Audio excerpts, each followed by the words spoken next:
बहू, ये मेरा घर है, मैं इसे तुम्हारी बहनों पर लुटाने नहीं दूंगी। रविवार का दिन था और सुबह का वक्त था। घड़ी में 9 बज रहे थे। संजय अपने पिता महेश जी के साथ नाश्ता कर रहा था। उसे अपने पिता के साथ दुकान के लिए निकलना था। संजय की पत्नी रिया रसोई में गर्मा गर्म पूरी बनाकर उनको परोस रही थी।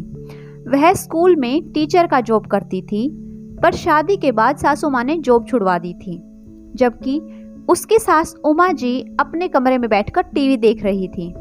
संजय की शादी रिया से 5 महीने पहले ही हुई थी।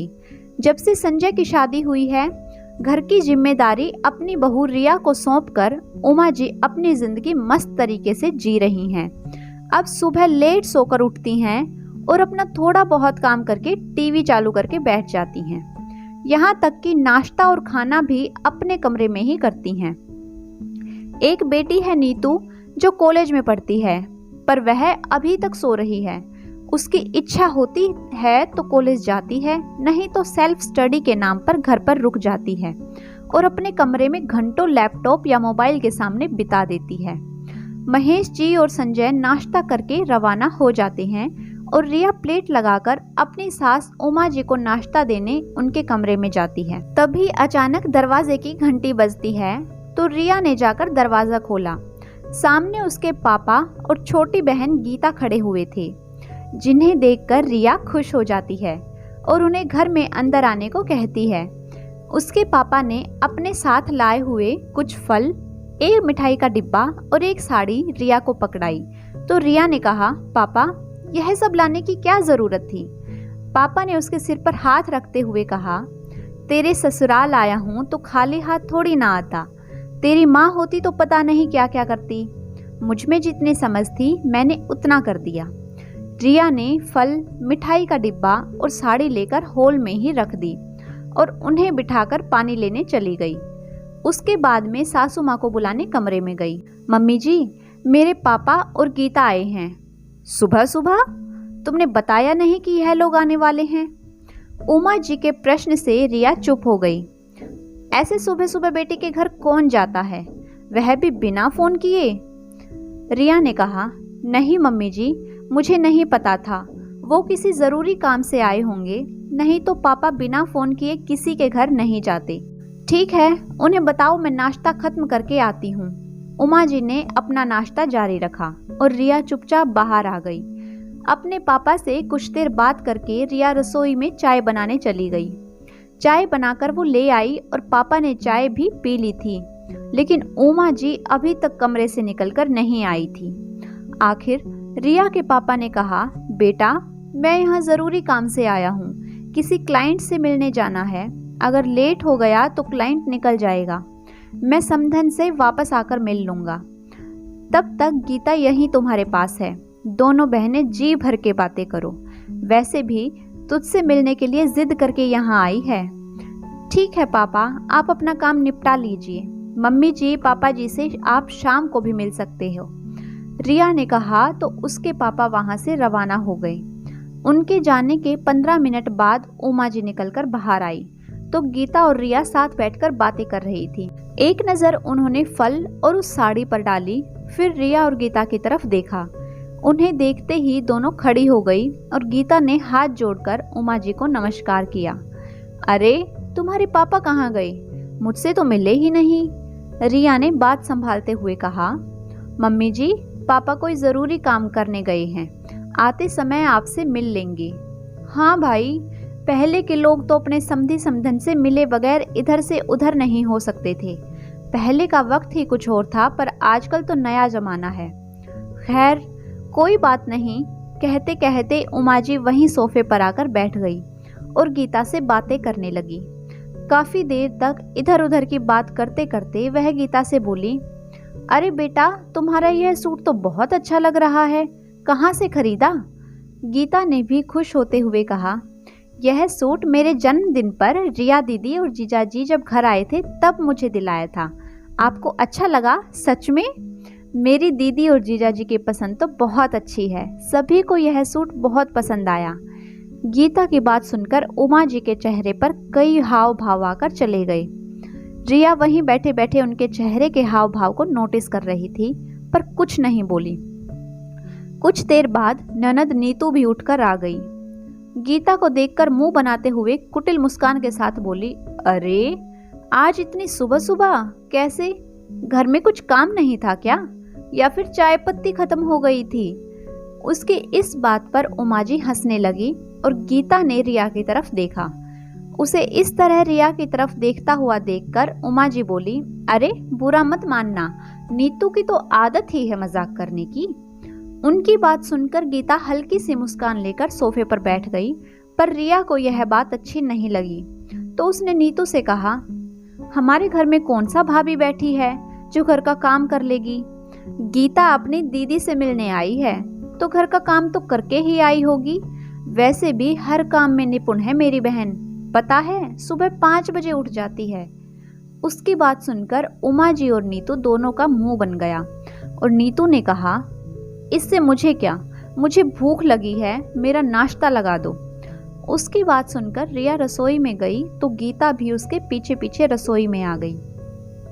रिया ने गर्मा गर्म पूरियां उतारी और नीतू को नाश्ता सर्व किया।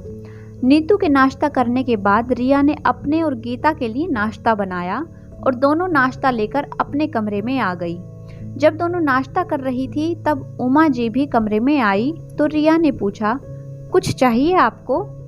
अरे नहीं नहीं, मैं तो अपना चश्मा देखने आई थी, मिल ही नहीं रहा। रिया उनकी बात सुनकर मुस्कुरा दी और अपना नाश्ता करने लगी। जितनी देर गीता घर पर रही, उमा जी किसी न किसी बहाने से रिया के कमरे में आती रही। रिया को सब कुछ समझ में आ रहा था, पर अपनी बहन के सामने क्या तमाशा करती। 2 घंटे बाद रिया के पापा भी आ गए तो जाते समय रिया ने अपने पर्स में से 500 रुपये निकाले और बाहर हॉल में आकर गीता के हाथ में रख दिए। उमा जी को यह बात नागवार गुजरी। उसके पापा के जाने के बाद उमा जी बोली, अरे बहू रानी, बहुत पैसे आ गए हैं तुम्हारे पास, क्या जरूरत थी अपनी बहन को 500 रुपये देने की? 100 रुपये उसके हाथ में रख देती तो वैसे भी वो खुश हो जाती। मम्मी जी, गीता मेरी शादी के बाद पहली बार घर आई है, अच्छा लगता है क्या 100 रुपये देना? रिया ने कहा तो सासू माँ ने तुरंत तेज आवाज में कहा, हाँ, खुद तो बड़े ही अमीर घराने की बेटी है ना। क्या लेकर आए तेरे पापा? एक मिठाई का डिब्बा और थोड़े फल, तेरे लिए साड़ी, और मुझे क्या देकर गए? 500 रुपये का लिफाफा। अरे मेरी बेटी भी थी घर में ही, उसको तो कुछ भी नहीं दिया। देखो मम्मी जी, पापा में जितनी समझ थी उन्होंने उतना कर दिया। नीतू दीदी एक बार भी बाहर आकर मेरे पापा से नहीं मिली तो भला मेरे पापा को कैसे पता चलता कि वह घर में ही है? उसकी बात सुनकर उमा जी बोली, बहू बेवजह की बकवास मत कर मुझसे। तू धन्नो सेठानी अपनी बहन के जन्मदिन पर सूट खरीदकर मुझसे बिना पूछे दे आई, तूने ऐसी हरकत की, तेरी तो नीयत ही खराब है। हमारे यहाँ पैसे क्या पेड़ पर उगते हैं जो तुम लुटा रही हो अपनी बहन पर? मम्मी जी, मेरी बहन को देने के लिए मैंने पैसे आपसे नहीं लिए, फिर आप बेवजह की बात को क्यों पकड़ कर बैठी हैं? रिया के ऐसा कहते ही उमा जी का गुस्सा फूट पड़ा। बहुत जुबान चलने लगी है तेरी, आने दे आज संजय को, फिर बताती हूँ। मेरे घर को मुफ्त में यूं लुटाने नहीं दूंगी। तुझे बर्दाश्त कर रही हूँ इसका मतलब यह नहीं है कि तुम सिर पर चढ़कर नाचो। बड़बड़ाती हुई उमा जी अपने कमरे में जाकर बैठ गई।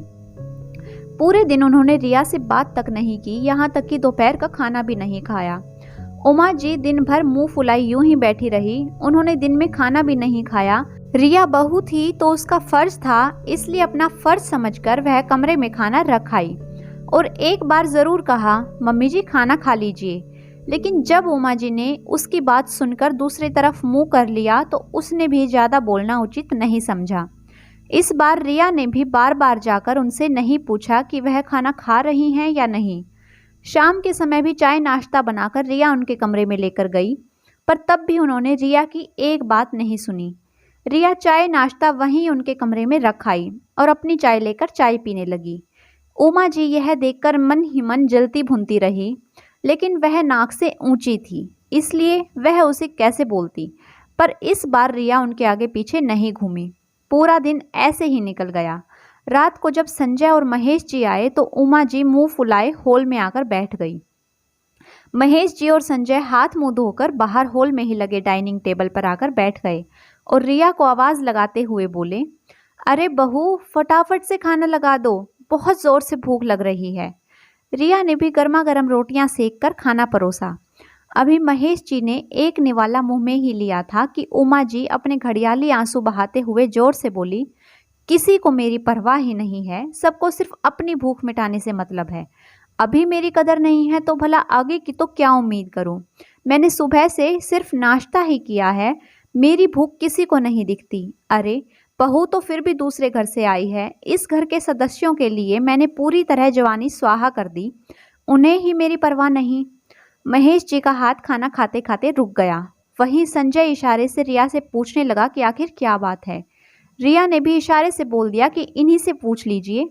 महेश जी ने पूछा, अरे क्या बात है श्रीमती जी, क्यों परेशान हो रही हो और खाना क्यों नहीं खाया? जब तक मैं बोलूँगी नहीं तुम लोगों को मेरी परवाह नहीं, एक बार भी पूछ लेते कि खाना खाया है या नहीं। अरे रोज़ हमारे खाने से पहले तुम खाना खा लेती हो तो इसमें फिर पूछना क्या? महेश जी की बात सुनकर उमा जी अपने पल्लू से अपनी आंखों में आए हुए आंसू को पूछते हुए बोली, मुझे कोई क्यों पूछेगा यहाँ? बहू भी अपनी मनमानी करती है और तुम लोग भी। अरे मैं नहीं होती तो यह घर घर होता क्या?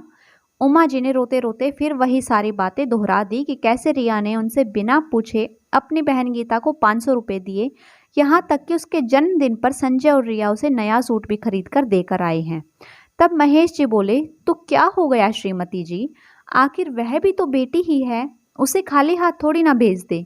और इतना सा देकर तुम्हारे घर में कौन सा टोटा पड़ गया जो तुम इतना हंगामा कर रही हो? उमा जी को बिल्कुल उम्मीद नहीं थी कि महेश जी रिया का पक्ष लेंगे, पर अपनी बात नीचे होती देखकर उमा जी बोली, अरे मेरा घर यूं ही लुटाने के लिए नहीं है, इनके जैसे अपना घर लुटाती ना तो आज घर बसा कर ना बैठी होती। और मेरी नीतू की तुलना इसकी बहन से ना ही करो, मेरी बेटी किसी राजकुमारी से कम नहीं है। अगर ऐसे ही घर लुटाना है तो मुझे किसी वृद्ध आश्रम में छोड़ आओ, मुझे नहीं रहना इस घर में, क्योंकि मैं मेरे घर को बर्बाद होते हुए नहीं देख सकती। उनकी बात सुनकर महेश जी सकते में आ गए। खाने की थाली से उठ खड़े हुए, अरे कैसी बात कर रही हो तुम, छोटी सी बात को रबड़ की तरह क्यों खींच रही हो? आखिर यह भी इस घर की बहू है, इस परिवार की सदस्य है।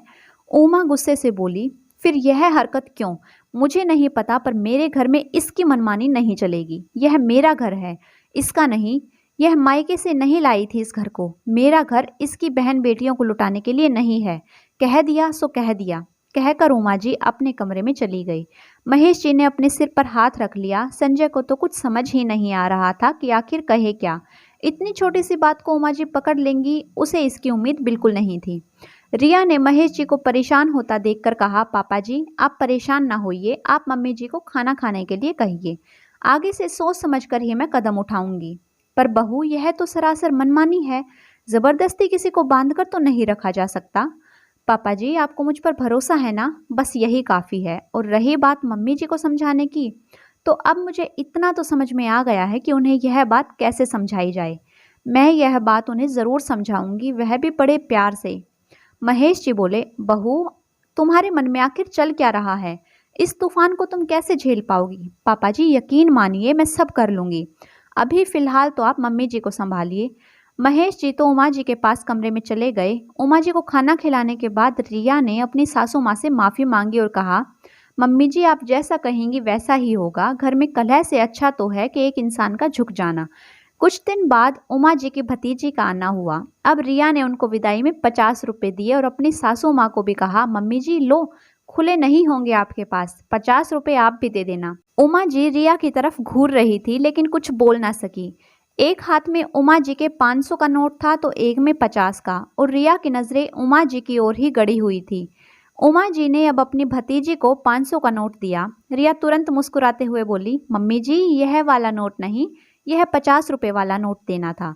अब उमा जी को समझ आ गया था रिया क्या कहना चाह रही थी। उमा जी समझ चुकी थी खुद के मायके वाले इतने प्यारे लगते हैं और बहू के मायके वालों के नाम से घर लुट जाता है। उमा जी ने कहा, बहू उस दिन तुम्हारी बहन गीता आई थी तो मैं बातों को ज़्यादा ही लंबा ले गई, मुझे इतना तुम्हें बोलने का कोई मतलब नहीं था।